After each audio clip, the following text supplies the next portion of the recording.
BPF दोलोनि सापर्टारफोरखौ लिडारफोरखौ नोंथाङा आलु गेसाव होननानै मुं सुनो हानाय नोंथांनो रावबो जैगथा होआखै। माखासे आलु गेसाव बिपिएफआव दाबो दोङो। जों आलु गेसावफोरखौ सोनानै बस्ताखौ गाज्रि खालामनो नागिराखै। आमुल बर' नोंथांखौल' बुंदों, नोङो बबे दोलोआव थायो थाया नोंनि खोथा। बिपिएफनि सोरबा दैदेनगिरि सोरबा सापर्टारफोरखौ आलु गेसाव होननायनि नोंहा खुनु जैगथा गैया। बिटिसिजों लोगोसे समग्र आसामाव थानाय जों बर' रायजो राजाफोरनिसिम बयनिसिमबो आंनि अननाय आरो मोजां मोननायखौ बावहरदों। बे समाव जोङो बिसायख'थिनि एजेन्डा लानानै फैदों होननानै बुंनांगोन। मानोना दिनैनि समाव जाय रंगुल बर' बा आरके लाइफनि मालिक, बिथाङा मोनसे समाव बनसुनि स्पिकार जाबोदोंमोन। दिनैनि समाव इउपिपिएलनि बिथाङा इउथनि मा बिबानाव दङ जों बिनि थाखाय जोङो बिनि बिबानखौ जों नागिरनो थाङा। खिन्थु जों बुंनो लानाय बाथ्राया बेसो, बिथाङा दिनैसिमबो बिपिएफ दोलोआव आलु गेसावफोर दं होननानै बुंदों आरो बैफोरबायदि आलु गेसावखौ गावसोरनि मोजां बै बस्थासे मोजां आलुआव सोफाया होननानै बुंदों। दिनै आलु गेसाव होनोब्ला रंगुल बर' नोंथाङासो दिनै आलु गेसाव। नोंथांखौ जोङो थोंजोङै आलु गेसाव होननानै बुंनो हायो। Suppose to be you are a student of LLB, but नोंथाङा दिनैसिम एलएलबि पास आउटबो खालामदों जानो हागौ। जों नोंथांनि सायाव जों जेबो तदन्त खालामनो थाङा। खिन्थु नोंथांमोन बायदि जाबायदि नोंथांमोनहा बर' हारिनि गेजेराव समग्र बिटिसिनि थागिबिफोरनि गेजेराव जेरैबायदि भाइरासफोर बायदि खोथा बुङो, बैफोरबायदि खोथा बुंनायनिफ्राय नोंथांमोना जानगाराव थानांगौ। दिनै नोंथांमोना बिपिएफ दोलोनि साफ्रोमबो मेम्बार लिडार सोरबा सापर्टारफोरखौ नोंथांमोना मोनसेबो फंसेबो मुं सुनो हानाय नोंथांमोननि सालायाव नोंथांमोनाव खुनु जुक्ति गैया। मानोना दिनै बिटिसिखौ नोंथांमोना गठन खालामाखै। आरो जों थोंजोङै बुंनो थाङोब्ला नोंथाङा जा समाव इउपिपिएलखौ नोंथाङा सिगां समनिफ्रायनो जेब्ला इउपिपिएलआ जेबो खमथायानो गैयामोन, बिथांमोना सरकारावनो गैयामोन, बै समनिफ्राय नोंथाङा इउपिपिएलजों थाबोनानै इउपिपिएलआ दिनैनि समाव सरकार खुंनायसिम नोंथाङा बिथांमोनजों हेफाजाब खालामनानै प्रमद बर' दैदेननाय इउपिपिएल सरकारखौ दिनै सरकाराव लाबोनो हादोंब्लाबो नोंथाङा मोनसे समाव इउपिपिएलनि सासे सापर्टार जानानैब्लाबो नोंथाङा चेयारमेन पद मोनैनि थाखाय नोंथाङा मोनसे समाव इउपिपिएलखौ नागारदोंमोन। बै समाव प्रमद बर' बिथांखौ नोंथाङा गाज्रि गाज्रि रावजों मुं सुदोंमोन। बायदि बेबायदिनो आबि जाबि नोंथाङा माखासे अबजेक्सन, जाय अबजेक्सनफोरखौ जाय मुं सुनाय जायखौ लानानै प्रमद बर' बा इउपिपिएलखौ रागा जोङो, बैफोरबायदि माखासे इस्यु लाबोनानै नोंथाङा दिनै ससियेल मिडियानि गेजेरजों फैदोंमोन बा नोंनि आरके लाइफ फेसबुक चेनेलनि गेजेरजों फैदोंमोन। जों बैफोरखौबो जेबो बुंनो थाङा। नाथाय नोंथाङा मोनसे समाव जेब्ला बिसिडिसिनि चेयारमेन पदखौ मोनैनि थाखायनो नोंथाङा प्रमद बर'खौ बुंदोंमोन। प्रमद बर'नि बाजै बिनि गाननाय जोमनायखौ लानानै नोंथाङा सोंखारिदोंमोन। दिनै बै समाव नोंथाङा जेब्ला नों चेयारमेन पदखौ मोनैनि थाखाय नोंथाङा बनसु दायैनि सिगां नोङो बनसुनि सासे स्पिकार महरै नोंथाङा खामानि मावबोदोंमोन आन्दोआवब्लाबो। जाय समाव बनसु दाहां दाहांमोन बै समाव बैसोरनो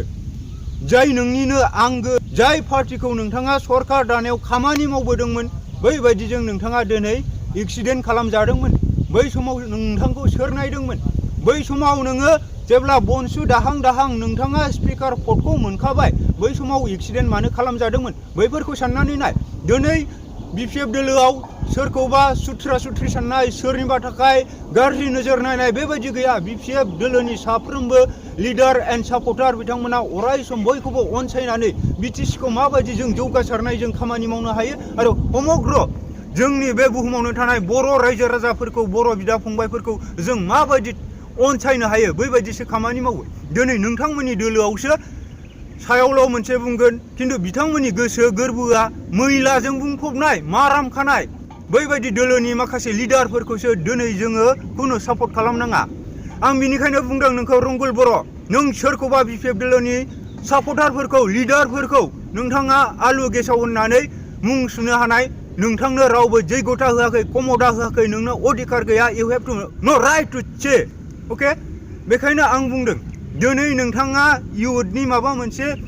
पर्टफलि लानानै नोंथाङा गावखौनो सानदों नामा इउपिपिएल दोलोनि गेजेरजों गासिबो बिटिसिआव नोंथांमोना साननाय बायदि खामानि मावजोबनो हागोन? नाथाय हाया। दिनै नोंथांमोनखौ सोर सलायदों? जाय बर' माहारिखौ नायनो हाया, जाय नासयो, मुगैयो, गादबो, बैबायदि जाय एन्टि बर' कमिउनिटि बैसोर बामोनफोरासो दिनै बिटिसिखौ सलायगासिनो दं अब्ला बै बिथांमोनजों थानानै नोंथांमोना माबोरैहाय बे बिटिसिनि जौगासारनायनि खामानि मावनो हानो दिनै मोनसे समाव जेब्ला 2020 मायथाइनि बै बोसोराव बिटिसिनि काउन्सिल बिसायख'थिया जादोंमोन बै समाव नोंथांमोना प्रमद बर'नि मोननैजों लानासो 12टा देरहादों बिपिएफआ 17टा देरहादोंमोन बिनिफ्राय बिजेपिआ 9टा देरहादोंमोन जिएसपि मोनसे कंग्रेस मोनसे देरहादों बै समाव हाग्रामा महिलारि बिथाङा बुंदोंमोन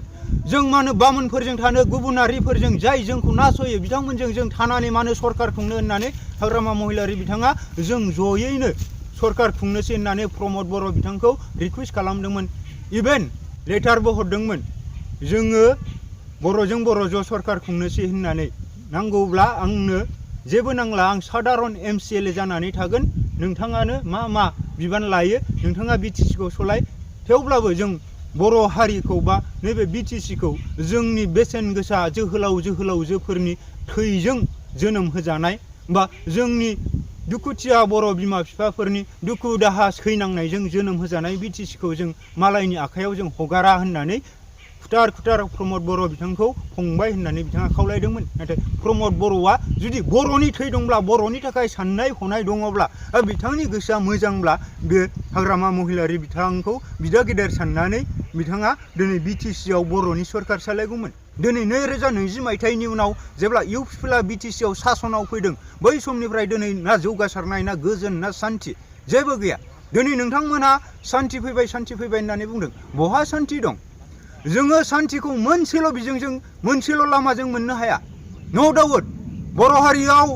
माखासे जेंना जेंगोना दंमोन नालाय उदां आलादा बड'लेण्ड सोरजिनायनि इसु दं नालाय दिनै माखासे जोंनि जोहोलावजोफोरा हाथियारजों दावहा होनायनि गेजेराव बेवहाय माखासे बैफोर बारलांनाय समाव माखासे दावराव दावसि माखासे थासारिफोरा सोमजिदों दिनै बै बिथांमोना जाय हाथियारजों दावहा होग्रा बिथांमोना हाथियारखौ सरकारनो गथायना होनायनिजों दिनै जेनेबा बैबायदि माखासे गुबुंले थासारिफोरा दिनै जोबदोंब्लाबो दिनै थाखा फैसा जुदि गैयाब्ला जों माबोरैहाय सान्थि फैबाय होननानै बुंनो हानो दिनै जोंनि माखासे बेकार जेंनाया जोबाब्ला दिनै जोङो बर' हारिनि माखासे फंबाय बिनानाव उन्दै बा बिदा फंबाय बिथांमोना दिनै वेल एजुकेटेड बिथांमोना गावनि प्रफेसनेलि गावनि माखासे केपाबल बिथांमोना जा खामानि मावनो हायो दिनै बैफोरखौ जुदि बिथांमोना मावनानै गावनि लाइफ केरियारखौ दानो हायाब्ला गावनि फेमिलिखौ मेनटेन खालामनो हायाब्ला जों माबोरैहाय बुंनो बेयाव सान्थि फैबाय होननानै जोंथ' बुंला नोंथांमोनाथ' दिनै सान्थि फैबाय होननानै बुंबाय थादों खिन्थु मानो असान्थिनि खोथाखौ लाबोबाय थायो दिनै नोंथांमोना गमामायैनो बर'जों लोगोसे बिटिसिनि मोनफ्रोमबो राव रायग्रा गुबुन हारि जनगोष्ठीनि सुबुंफोरखौ गमामायैनो अनसायोब्ला दिनै मानो बेबायदि बेक जालांखो दिनै बिटिसिआव मा मोनखो मा जौगाखो जेबो जायाखै दिनै आसाम सरकार बा दिसपुरा जेरैबायदि थिनो बेबायदिल' खामानि मावनानै जोंनि गांनाय उखैनायखौ सोर सुफुंगोन सानसे जों निखावरि जाफिनगोन जों 2003 मायथाइनि उननिफ्राय जेरैहाय जौगादोंमोन दिनै 2020 मायथाइयाव बै 17 बोसोर आरो बे 4 बोसोर एखे जाबाय मानो जिखिनि जौगादोंमोन बे 4 बोसोरावहाय कमप्लिटलि डिस्ट्रय खालामफिनबाय दा बिनिखायनो जोङो खुगाजोंल' बुङालासिनो जोङो प्रेक्टिकेलि जों मावनानै देखायोब्ला साबसिन जायो दिनै बेखायनो आं रंगल बर' नोंथांखौल' बुंदों नोङो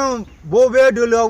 थाया नोंनि खोथा बिपिएफनि सोरबा दैदेनगिरि सोरबा सापर्टारफोरखौ आलु गेसाव होननायनि नोंहा खुनु जैगथा गैया नों सासे एलएलबि स्टुडेन्टब्लाबो बा पास आउट केन्डिडेटब्लाबो दिनै नोङो आयेनखौ मिन्थिजोबा जानांगौ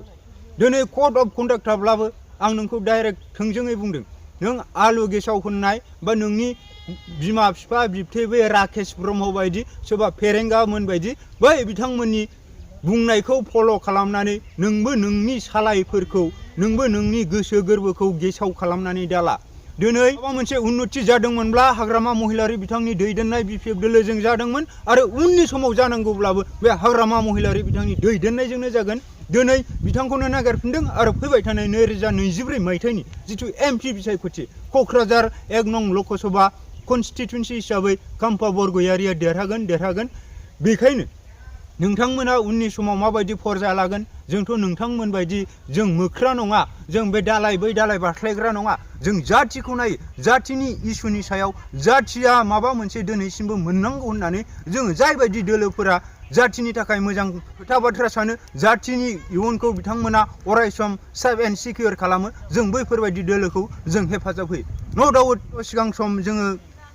आबसुजों थाबोदोंमोन बिथांमोननि सोमावसारनायावबो जों थाबोदोंमोन उननि समाव जेब्ला जोङो बिं ए रिपर्टार जानानै फैदों 2017 मायथाइनिफ्राय जोङो कमप्लिटलि आबसुनि सोमावसारनायजों जोंहा लोब्बा दं सोमोन्दो दङ